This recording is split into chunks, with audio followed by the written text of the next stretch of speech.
이맘때가 되면 이제 19년도도 이제 막바지로 다가오죠. 막바지가 되면 이제 저희 애들이 기다리고 있는 것이 있습니다. 바로 성탄절입니다. 저희 예섬이나 건율이가 성탄절날 예수님을 기다려야 될 텐데 산타 할아버지를 기다리는 것을 이렇게 몇 번 본 적이 있습니다. 그래도 뭐 아이들의 동심이니까 뭐 아이들이 뭐 산타 할아버지 뭐 한때니까 그냥 이해하고 넘어갈 수가 있었는데, 언젠가 한번 예섬이가 이제 유치원에 가서 그런 얘기를 들었다고 합니다. 우리 저기 사무실에 아이들이 이 얘기를 듣지 않았으면 좋겠습니다. 예, 유치원 가서 우리 예섬이가 몇몇 친구들이 예섬이한테 그런 말을 했다고 하더라고요. 산타 할아버지가 없다고. 그래서 예섬이가 너무 마음에 충격을 받았던 것 같습니다. 그래서 저에게 이렇게 와서, 그날 와서 저랑 저희 아내에게 이렇게 예섬이가 물어보더라고. 아빠 엄마 진짜 산타는 없는 거야? 그럼 산타는 어디 갔어? 라고 저에게 꼬치꼬치 캐묻더라고요. 그때 등줄기 이렇게 땀이 흐르면서 이 아이에게 내가 어떻게 대답을 해줘야 될까? 이 아이의 동심을 깨뜨리지 않으면서 이 아이에게 필요한 이야기가 무엇일까? 한참 고민하게 되었습니다. 그러다가 그때 당시 이렇게 TV에서 한 연예인이 그런 산타에 대한 이야기를 이렇게 한 것을 보게 되었죠. 그 연예인이 거기서 누군가가 산타가 있는지 없는지 물어봤을 때 그 연예인이 정말 지혜롭게 대답을 했더라고. 어떻게 대답했냐니까, 산타는 우리가 있다고 믿으면 있는 거고, 우리가 있지 않다라고 믿는 순간 더 이상 산타는 우리와 함께 할 수 없기 때문에 산타는 없다라고 그렇게 얘기를 하더라고요. 정말 우문현답이라고 해야 되나요? 하여튼간에 정말 멋진 대답이었습니다. 그래서 전 그 말 듣고 아이한테 그렇게 얘기해 줘야겠다라고 생각했는데, 아이는 별로 그게 신경 쓰지 않았는데 그 다음부터는 그걸 묻지 않더라고요. 근데 얼마 전에 저와 같은 이런 비슷한 고민을 했던 그런 이제 제가 잘 알고 있는 목회자분의 이야기를 듣게 됐습니다. 이 목회자분이 독일에서 유학 중인데요. 독일에서 이제 8살 난 딸이 있었습니다. 그래서 독일에서 유학 중에 있는데 그 딸에 대한 이야기를 SNS 상에 올렸는데 제가 그것을 이제 읽게 되었습니다. 제가 한번 읽어드리겠습니다. 로이는 8살, 하지만 아직도 니콜라우스. 독일에서는 산타 할아버지, 산타클로스를 니콜라우스라고 합니다. 니콜라우스에 대한 판타지가 깨지지 않았다. 학교에서 많은 친구들이 그것은 허구라고 이야기해도 아직까지 굴하지 않고 있다. 이제 겨울이 다가온다고 빨리 편지를 써야 한다며 진심을 다해 니콜라우스에게 편지를 쓰고 아빠에게 발송해 달라고 한다. 제가 알고 있는 그분도 지금 딸이 이렇게 니콜라우스, 산타 할아버지가 친구들이 다 없다고 해도 그것을 믿지 않는 거예요. 자기는 있다고 확신하고 있는 거죠. 그러면서 편지를 써야 된다라면서 편지를 열심히 써서 아빠에게 발송해 달라고 했다라는 그런 내용을 이렇게 SNS 상에서 올린 것을 이렇게 보게 되었습니다. 8살 된 그 딸도 아버지에게 산타 할아버지에게 편지를 써서 발송해 달라고 하고, 저희 집 딸도 산타가 있는지 없는지 그것을 알렸다고 하고, 왜 이렇게 우리 아이들은 산타 할아버지에 대해서, 산타에 대해서 관심을 갖고 있을까요? 그냥 부모님이 선물 사주는 거나 뭐 이런 거나 뭐 큰 차이는 없을 텐데 왜 꼭 산타 할아버지에게 선물을 받아야만 하는 것일까요? 여러분들 판타지라고 들어보셨습니까? 판타지가 무엇일까요? 판타지는 우리의 상상 속의 세계, 상상 속에 우리가 기대하고 있는 것들이 이렇게 그려진 대상, 이야기들을 판타지라고 합니다. 뭐 유니콘, 용, 혜택, 실질적으로 존재하진 않지만 우리의 상상 속에 그려지는 그런 것들. 또한 영화에서 나오는 슈퍼맨이나 배트맨과 같은 가상의 인물들에 대한 이야기, 이런 것들이 판타지입니다. 아이들이 산타클로스를 믿고 싶은 이유는 아이들은 사실 판타지에 대한 동경 때문입니다. 아이들에게 산타클로스가 판타지라는 것이죠. 그래서 아이들에게 있어서 사실 산타 할아버지가 있냐 없냐 그건 별로 중요한 것 같지는 않습니다. 아이들이 원하는 것은 산타 할아버지에게 원하는 선물을 받게 되고, 그래서 자기가 그동안 울지 않고 열심히 엄마 아빠 말 잘 들은 착한 아이라는 보상을 받고 싶었던 것 같습니다. 그 보상을 받기 위해서 산타 할아버지가 주는 선물을 받아야 됐던 것이었죠. 아이들 안에 나는 착한 아이야, 그래서 착한 아이에 대한 보상으로서 산타 할아버지가 주는 선물을 받아야 된다는 그 기대감, 그 안에 있는 소원이 그들로 하여금 산타 할아버지를 기다리게 만들었다라는 것입니다. 이처럼 판타지는 우리의 상상 속에, 우리의 그 기대 속에 있는 것들을 채워주는 그런 가상의 공간입니다. 아이들이 산타 할아버지로 인하여서 자기가 착한 아이라는 것을 증명받고, 또한 어른들이 히어로물, 영웅의 영화를 보면서 한 번도 날아보지 못한 하늘을 날고 악당을 무찌르고 무거운 막 바위를 들고 그것을 깨트리는 이러한 것들을 보면서 우리의 마음 가운데 기대, 상상 속의 것들을 채워지게 만드는 역할을 판타지를 통해서 하게 되는 것이죠. 그런데 이런 판타지의 맹점이 있습니다. 좀 위험한 점이 있다는 것이죠. 무엇일까요? 현실을 잊어버리게 만듭니다. 2009년에 아바타라는 영화가 나왔습니다. 이때 당시에 이 아바타가 판도라라는 가상의 현실 속에서 사람들이 살아가고 있는 그러한 이야기를 그린 영화인데요. 근데 이 영화가 나왔을 때 수많은 사람들이 우울증이나 그렇게 자살을 하게 되는 그런 일이 일어났다는 것을 기사 보도를 통해서 봤습니다. 왜 그 사람들은 아바타 영화를 보면서 그렇게 자살을 하거나 우울증에 걸렸을까요? 어떻게 본다면 그 영화 속 세상인 판타지 공간이었던 그 판도라라는 그 세상이 너무나도 완벽하니까 사람들이 그곳에 살고 싶다는 동경과 함께 이 현실의 모습을 어떻게 하게 되는 것이죠? 부정하게 되는 것이죠. 내가 살 곳은 이곳이 아닌 저 영화 속의 판도라라는 공간이야. 그러면서 현실을 부정하고 현실을 도피하고 싶은 마음에 있어서 우울증이 걸리고, 또한 그렇게 자살에까지 극단의 선택을 하게 되는 그런 현상이 나타나게 됐다라는 것입니다. 이처럼 판타지라는 공간은 사실 우리에게 있어서 우리의 상상과 기대를 채워주긴 하지만 이 현실의 삶을 도피하고 싶게 만들어버리는 그런 맹점이 있게 된다는 것입니다. 그래서 현실 속에 살아가는 우리들로 하여금 이 현실을 놓칠 수 있게 만드는 그런 자리가 바로 판타지라는 것입니다. 그런데 이런 부분들이 신앙 안에서도 나타납니다. 우리는 모두 예수 그리스도를 믿는 자입니다. 우리가 믿는 주님은 어디에서 나온 주님일까요? 성경책에 나온 주님입니다. 복음서에 나타나서 우리를 위해서 공생애 동안 병든 자를 돌보시고 기적을 일으키시고 제자들과 함께 말씀을 가르치시고 십자가에 달려 죽고 3일 만에 부활하신 분이 바로 우리 주님이십니다. 우리 주님은 성경에 나와 있는 그 모습으로 우리에게 보여주셨습니다. 그래서 우리 모든 사람들은, 성도님들은 성경을 통해 예수 그리스도를 알고 배웠죠. 그런데 그렇게 된다라면 우리는 다 똑같은 예수님을 믿고 알아야 되는데, 참으로 신기한 것은 저마다 다른 예수님의 모습, 우리 마음속에 품고 있는 예수님의 모습이 천차만별의 모습으로 나타나게 된다는 것이죠. 우선 외형적으로 봐도 그렇습니다. 어떤 이들에게 예수님의 모습은 오똑한 콧날에 서양의 그 외모를 가진 금발의 멋진 남성입니다. 그런데 반면에 어떤 이에게 예수님의 외형의 모습은 중동의 흙먼지를 뒤집어 쓰고 그렇게 머리는 곱슬머리고 뭔가 거무잡잡한 피부의 아랍 계열의 남성으로 인식될 수 있습니다. 예수님의 외형뿐만 아니라 예수님에 대한 생각, 이미지도 사실 많이 다르죠. 어떤 분에게 예수님은 나에게 복을 주시는 분이십니다. 내가 필요한 모든 것들을 채워주시는 분이시죠. 또 어떤 이에게 예수님은 높은 도덕과 윤리를 가르치시는 분이십니다.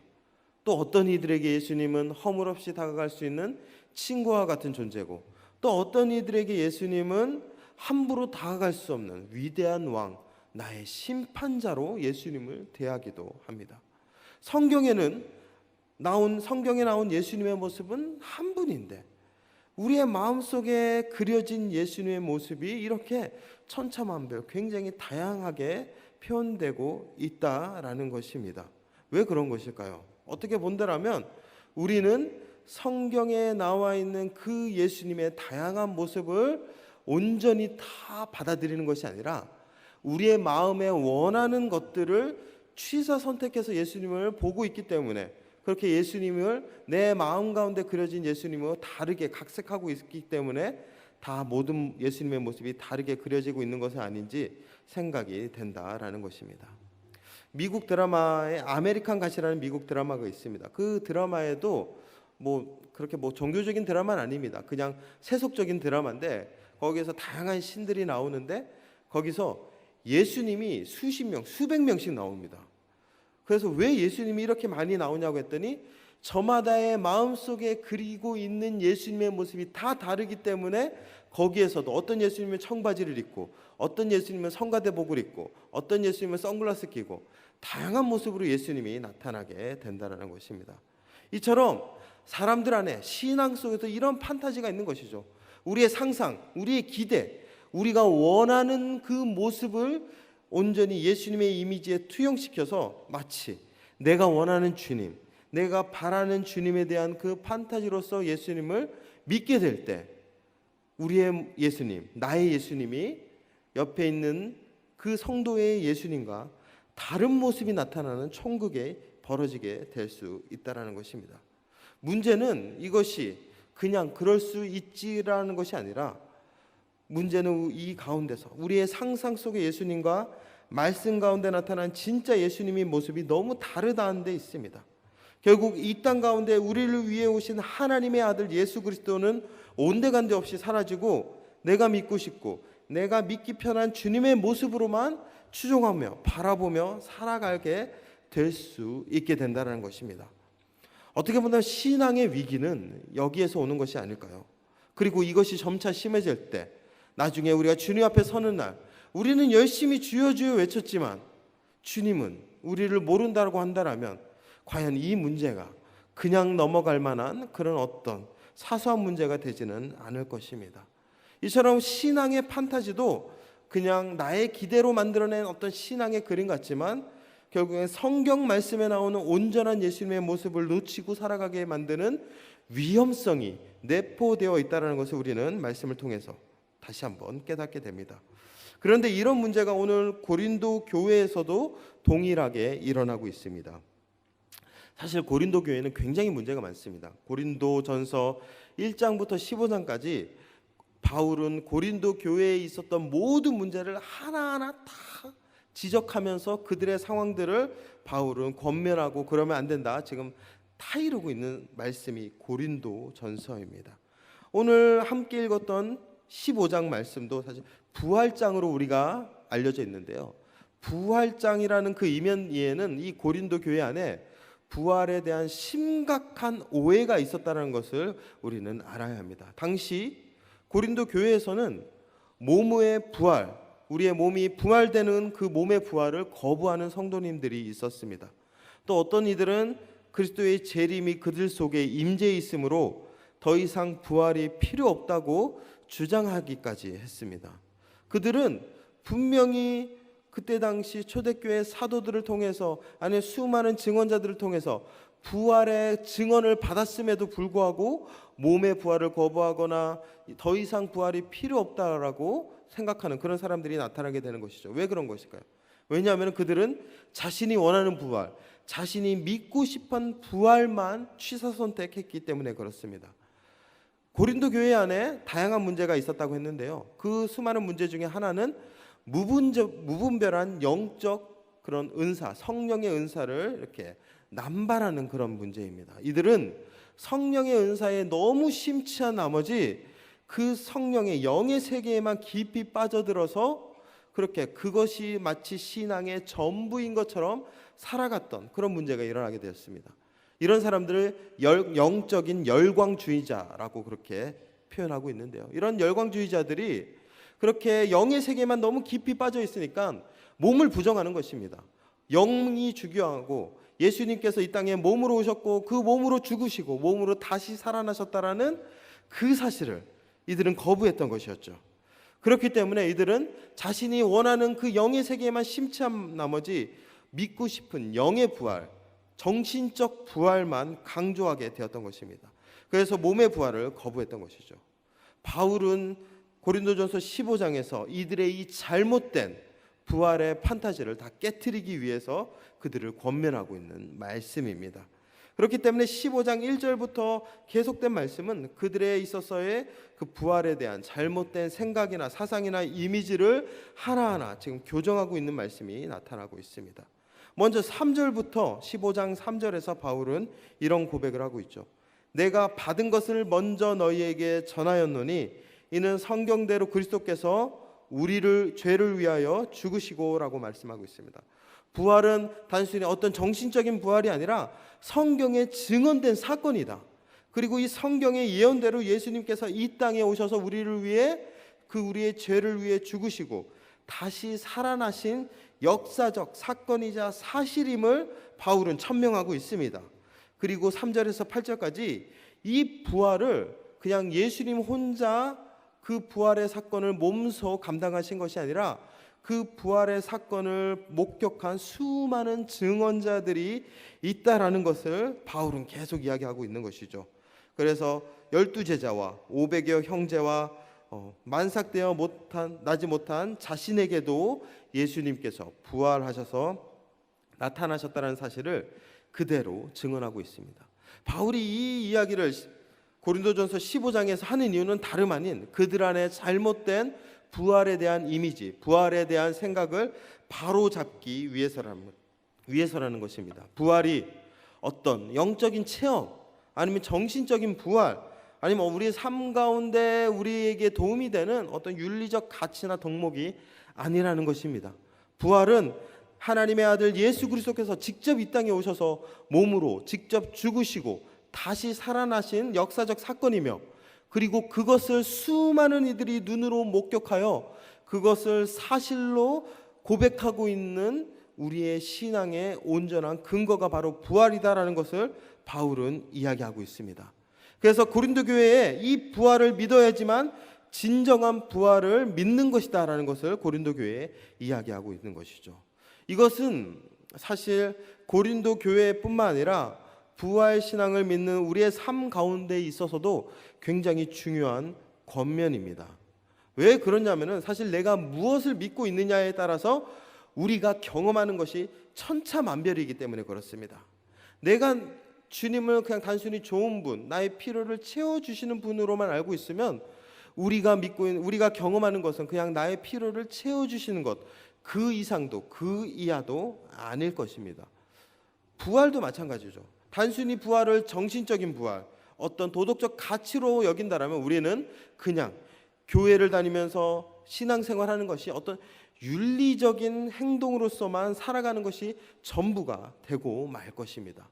그렇게 된다면 주님께서 이 땅에 오셔서 십자가의 위대한 사역을 통해 모든 죄를 감당하시고 부활을 통해 죄와 사망의 권세를 이기신 그 온전한 승리를 경험하지 못하게 된다는 것입니다. 그런데 반대로 주님의 온전한 부활, 그 주님께서 이 땅에 오셔서 죽으시고 다시 살아나셨다라는 이 사실을 온전히 믿는 자들, 이것을 역사적 사건으로 우리의 마음 가운데 전적으로 받아들이는 자들은 그 부활을 동일하게 체험하게 되는 것입니다. 그 주님의 몸의 부활, 주님께서 몸으로 부활하셨다는 그 사실을 믿는 자는 그 몸의 부활을 경험하게 될 것이고, 주님께서 죄와 사망의 권세를 이기셨다는 그 사실을 믿는 자들은 또한 그 죄와 사망의 권세에서 자유하게 되는 놀라운 역사를 경험하게 되기 때문에 그렇습니다. 그렇기 때문에 바울은 이 부활 신앙을 먼저 이들에게 온전하게 가르쳐주고 그것을 제대로 믿어야 된다라고 이야기하고 있는 것이죠. 우리도 역시 마찬가지입니다. 우리가 믿는 부활 신앙은 어떠한 정신적인 사상이나 가치가 아닌 예수님께서 2000년 전에 우리를 위해 이루신 역사적인 사건입니다. 그것을 온전히 믿어야지만 우리도 그 부활을 온전히 경험할 수 있습니다. 이것이 믿음 안에 있는 하나님께서 우리에게 주신 놀라운 신비입니다. 오늘 본문 말씀에서도 이러한 신비의 원리가 다시 한번 증언되고 있는데요. 20절에 이렇게 고백하고 있죠. 그러나 이제 그리스도께서 죽은 자 가운데서 다시 살아나사 잠자는 자들의 첫 열매가 되셨도다. 그리고 23절에 이렇게 고백하고 있습니다. 그러나 각각 자기 차례대로 되리니 먼저 첫 열매인 그리스도요, 다음에는 그가 강림하실 때에 그리스도에게 속한 자라고 그렇게 고백하고 있습니다. 주님께서는 자신이 부활하심으로 말미암아 그냥 내가 이 모든 것을 다 이루었다, 라고 끝내는 것이 아니라 놀라운 사실은 자신이 부활하심으로 말미암아 부활의 첫 열매가 되어 주셨다는 것입니다. 여러분, 첫 열매가 무엇이죠? 요즘 이제 귤을 이제 많이 이제 따러 가신다고 하는데 한 나무에 귤이 엄청 많이 달리잖아요. 거기에 내가 첫 번째 따는 열매가 뭐죠? 첫 열매입니다. 뭐 첫 열매라고 해서 큰 의미가 있는 것이 아니라 그냥 가장 먼저 딴 열매를 이야기하는 것이죠. 예수님이 가장 먼저 딴 열매입니다. 그러면 여러분들, 농부가 그 귤 하나만 딸까요? 아니면 어떤 열매 하나만 수확할까요? 아니죠. 그 나무에 있는 전체 열매를 다 수확하겠죠. 결국 예수님께서는 첫 시작으로 부활의 사건을 우리에게 보여주신 분이시고, 우리가 그 예수님의 부활을 믿게 될 때 예수님이 부활의 사건을 몸소 체험하셨듯이 우리도 두 번째, 세 번째 열매, 네 번째 열매, 열 번째 열매로서 그 부활의 사건을 온전히 경험하게 될 것이다라는 말씀을 사도 바울이 우리에게 증언하고 있는 것입니다. 그렇기 때문에 우리는 부활을 온전히 믿게 될 때 부활을 온전히 체험할 수 있게 된다는 것을 믿으시기 바랍니다. 그런데 놀라운 것은 이런 부활의 능력을 온전히 체험한 자, 이런 부활의 능력을 알아서 이 부활을 경험한 자들을 통해서 이 세상 가운데 예수님의 부활이 전파됩니다. 참 놀라운 사실이죠. 어떤 권위 있는 자의 어떤 말이나 어떤 유창한 설득력으로 부활이 그렇게 전파되는 것이 아니라 부활을 경험한 자들을 통하여서 이것이 전파되고 있다라는 것입니다. 사실 여러분들, 사람이 죽었다가 다시 살았다라는 그 사실을 누군가에게 믿으라고 한다면 과연 그 사람은 믿을까요? 결코 그 믿는다는 것은 결코 쉽지 않습니다. 불가능에 가까운 일이죠. 그런데 이러한 부활이 오늘날까지, 그리고 이 자리에 계신 우리 모두에게까지 전파되고 이것을 믿음으로 사실로 고백하고 있습니다. 어떻게 이런 일이 가능한 것일까요? 이유는 단 한 가지입니다. 부활을 전하는 자들이 부활의 삶을 살았기 때문에 그렇습니다. 그 부활의 증인들은 말을 잘하는 사람이 아니었습니다. 그들은 세상에서 높은 지위를 가진 사람들도 아니었죠. 단적인 예로 예수님이 죽으시고 부활하셨을 때 그 부활의 사건을 목격한 첫 번째 증인을 사복음서에서는 다 여인으로 고백하고 기록하고 있습니다.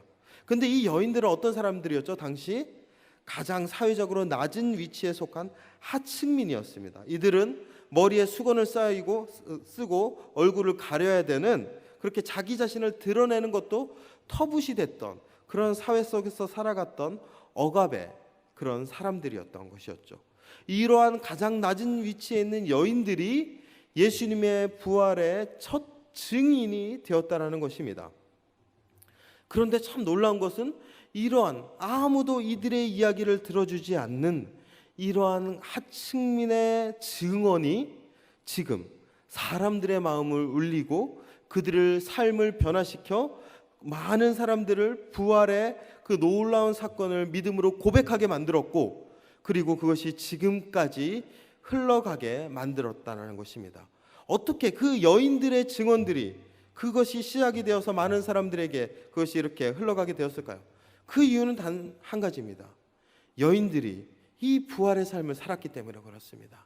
예수님을 사랑한 그 여인들, 예수님을 위해 자신의 것도 아끼지 않았던 여인들이 예수님의 부활을 보며 그들도 그 예수님의 부활로 인하여서 자신의 삶을 변화시키고 온전한 그 부활의 삶을 많은 이들에게 드러내는 부활의 증언자가 되었습니다. 그래서 부활을 전하는 사람을 증인이라고 합니다. 그것을 몸소 목격하고 체험한 자들을 통하여서 그 삶의 모습을 직접 보여주는 증인들이 바로 부활의 증언자라는 것이었죠.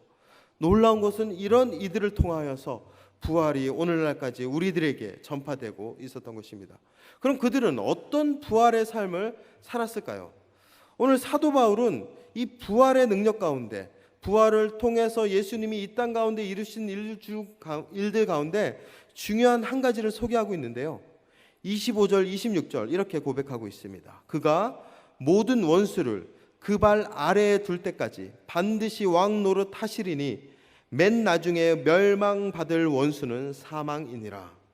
바울이 봤을 때 이제 예수님께서 부활하심으로 승리자가 되어서 모든 원수를 그 발 아래 두었다라고 합니다. 근데 그 원수를 누구라고 얘기하죠? 26절에는 사망이라고 얘기하고 있습니다. 예수님께서는 부활하심으로 말미암아 가장 먼저 사망 권세를 그 발 아래 두신 분이십니다. 사망 권세를 깨뜨리셨다는 것이죠. 사망을 이기셨다는 것입니다. 주님은 부활하심으로 말미암아 사망을 이기셨습니다. 그래서 그 주님의 부활을 믿는 사람들도 어떠한 것을 경험하게 될까요? 주님과 똑같이 사망 권세를 이길 수가 있게 된다는 것입니다. 사실 사탄이 우리를 공격하는 가장 강력한 무기 중에 하나가 바로 이 죽음의 공포입니다. 여러분들 나이트메어라는 영화 아십니까? 옛날 영화인데요. 이 나이트메어가 이제 악몽이죠, 악몽. 이제 사람들이 잠을 잘 때 악몽을 꾸는데 그 악몽을 꿀 때 어떠한 나쁜 괴물이 악마가 나타납니다. 악마가 나타나서 악몽을 꿀 때 그 사람이 그 악몽을 꾸어서 두렵잖아요. 겁이 나잖아요. 그때 그 공포심을 먹고 이 악마가 더 크게 돼서 사람을 계속 더 깊은 악몽 속에 빠뜨리게 하는 그런 영화가 나이트메어라는 영화입니다. 별로 정서상 좋지 않기 때문에 권하진 않겠지만 하여튼 영화 이런 내용입니다. 여기에서는 인간의 공포를 먹고 더 그 악마가 강력해져서 인간을 더 악몽의 심연으로 끌어들이듯이 사실 사탄도 마찬가지입니다. 사탄도 우리에게 계속 죽음의 공포를 심어줍니다. 너희들 죽게 되면 다 끝이야. 죽게 되면 모든 것들이 다 사라지게 될 텐데 죽고 싶어? 너 죽으면 안 되잖아. 살아야 되잖아. 그러면서 우리에게 죽음에 대한 두려움, 죽음에 대한 공포를 심어주게 되죠. 그래서 처음에 그 사탄의 죽음의 두려움 앞에서 많은 사람들이 굴복하게 됩니다. 여러분들, 사람들이 죽음을 두려워하는 이유가 무엇일까요? 사실 죽음이 두려운 이유는 끝이기 때문에 그렇습니다. 모든 것이 끝이죠.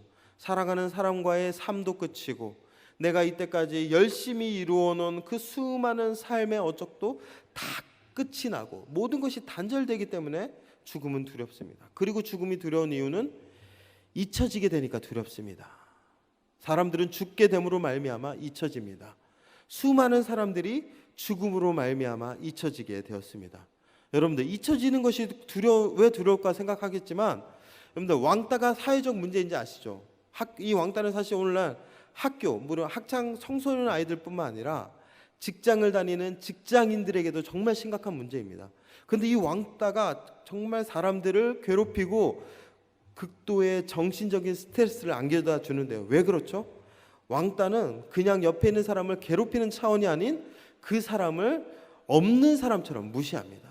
그 사람의 존재를 완전히 지워버리는 것이죠. 그래서 이 사람이 없는 것처럼 무시하고 이 사람이 무슨 말을 하더라도 거기서 대꾸도 안 하고 그리고 그 사람이 어떠한 것을 했을 때 거기에 대해서 반응도 안 해주고 철저히 그 사람을 그 공간과 그 공동체에서 지우려고 하다 보니까 그 사람은 점점 자신이 어떻게 되죠? 잊혀지는 존재가 되는 것이죠.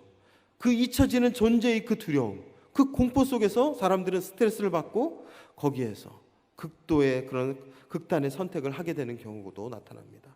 이처럼 죽음은 사실 우리를 잊혀지게 만듭니다. 사람들에게 잊혀지고 세상에 잊혀지고 많은 이들에게 잊혀지게 만드는 것이 죽음입니다. 그러니까 사람들은 이런 죽음의 공포 앞에서 벌벌 떨게 되는 것이죠. 두렵게 되는 것이죠. 사탄은 이것을 너무나도 잘 알기 때문에 계속 우리로 하여금 삶의 이 죽음의 공포로 공격합니다. 그럼 사람 여기서 굴복되면 굴복될수록 어떤 반응이 나타나냐면은 이 생에 더 집착하게 됩니다. 왜냐하면 살아야 되니까요. 죽기 싫으니까, 죽음을 피하고 싶으니까, 그 죽음의 공포가 너무 두려우니까 살아야 됩니다. 그래서 더욱더 살기 위해 삶에 집착하고 삶에 심취합니다. 이 세상이 주는 성공을 반드시 붙잡아야 되고 이 세상이 주는 권력을 반드시 누려야 되고 이 세상이 주는 모든 것들을 절대 손에 놓아서는 안 됩니다. 그래야 죽음이 나에게 다가오지 않을 것 같으니까요. 이렇게 세상 사람들은 사탄의 그 죽음의 공포 앞에서 무너지게 되어 그 자신의 모든 것들을 다 포기하지 않고 끝까지 이 삶을 집착하며 그렇게 인생의 마약 속에서 자신의 인생을 파괴하며 살아가고 있는 것이 사탄의 전략이라는 것입니다. 그런데 주님의 부활을 덧입은 사람은 이 죽음의 공포를 어떻게 감당할까요? 그들은 죽음의 공포 앞에서 두려워 떨지 않습니다. 두려워 떨지 않는다는 말은 죽음을 바라보며 그 죽음을 마주할 수 있다라는 것입니다. 죽음을 마주할 수 있기 때문에 이 세상 가운데서 집착이 가능할까요? 집착하지 않을 수 있죠. 그들에게 있어서 죽음은 단절, 잊혀짐, 끝이 아니라 과정일 뿐입니다. 어떤 과정이죠? 더 나은 하나님 나라로 들어가기 위한 축복의 과정일 뿐입니다. 그렇기 때문에 이 세상에 있는 것들 때문에 집착하고 그것 때문에 일비하지 아니하고 오직 말씀 앞에서 하나님께서 주신 믿음의 삶만을 꿋꿋이 나아가며 살아갈 뿐입니다. 그래서 그 삶 가운데서 부활을 붙잡고 영원한 하나님의 나라의 언약을 붙잡고 살아갈 수 있는 것이죠. 참 놀라운 것은 이들과 함께 주님이 함께 하십니다. 그래서 이들을 주님은 결코 잊지 않고 계십니다. 많은 사람들은 이들을 잊을지 몰라도 하나님은 이들을 기억하시며 이들이 잊혀진 존재가 아닌 하나님 나라의 영원한 상급으로 기억될 존재로 이들을 세워주신다는 것입니다. 그렇기 때문에 부활의 이 놀라운 축복을 붙잡는 자는 언제나 하나님 나라를 바라보며 이 땅을 살아갈 수가 있습니다. 이 땅의 모든 것들이 단순히 나그네요 순례자의 여정 가운데 나에게 잠시 주어진 것일 뿐이라는 것을 너무나도 잘 알고 있는 것이죠. 그래서 날마다 주님 주신 그 하나님 나라를 바라보며 감사하며 하나님께 영광 돌리며 살아갈 수 있게 된다는 것입니다. 이것이 부활의 능력입니다. 초대교회 성도님들은 이 죽음의 권세를 이기고 날마다 하나님 나라를 바라보며 살았습니다. 그것이 세상 사람들에게 부활이 진짜 사실이라는 사실을 증언하게 되는 가장 강력한 증언이 되었다는 것입니다. 그리고 이것이 오늘날까지 우리에게 사실로 전해지어 우리도 이 부활의 축복을 누리며 살아가고 있는 것이죠. 그렇다면 이제는 우리가 해야 될 일이 무엇일까요? 이제는 우리가 이 부활을 체험하며 살아가야 합니다.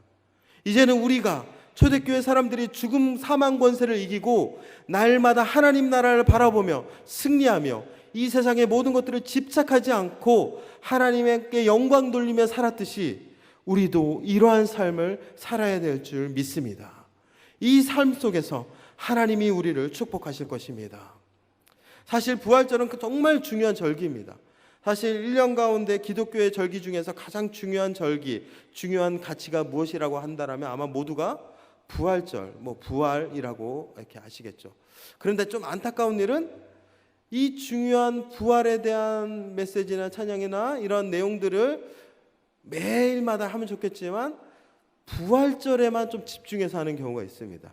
사실 성탄절도 예수님의 탄생이 너무나도 중요해서 우리는 날마다 그 캐롤을 불러야 되는데 사실 캐롤도 언제만 부르죠?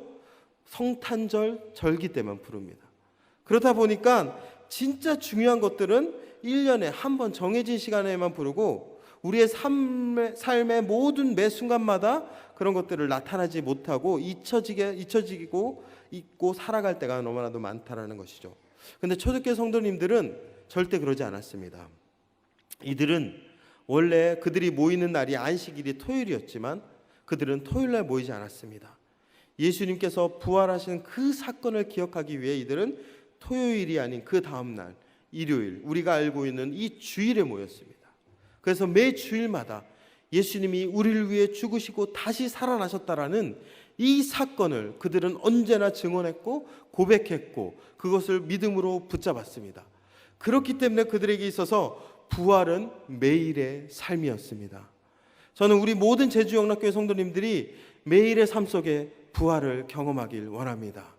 우리의 삶 가운데 주님의 부활은 매일의 우리의 삶을 변화시키는 능력이 될 것입니다. 어떠한 사탄의 공격과 어떠한 우리의 세상의 유혹이 있다 할지라도 그것으로 인해 우리가 무너지지 아니하고 승리하며 나아가게 만드는 놀라운 권능이 될 것입니다. 우리가 이러한 말씀을 주님 앞에 붙잡고 나아가 부활의 소망, 부활의 기쁨을 경험하며 나아가는 우리 모든 성도님들 되길 소망합니다. 기도하겠습니다. 하나님, 우리의 마음 가운데 부활을 허락하여 주시옵소서.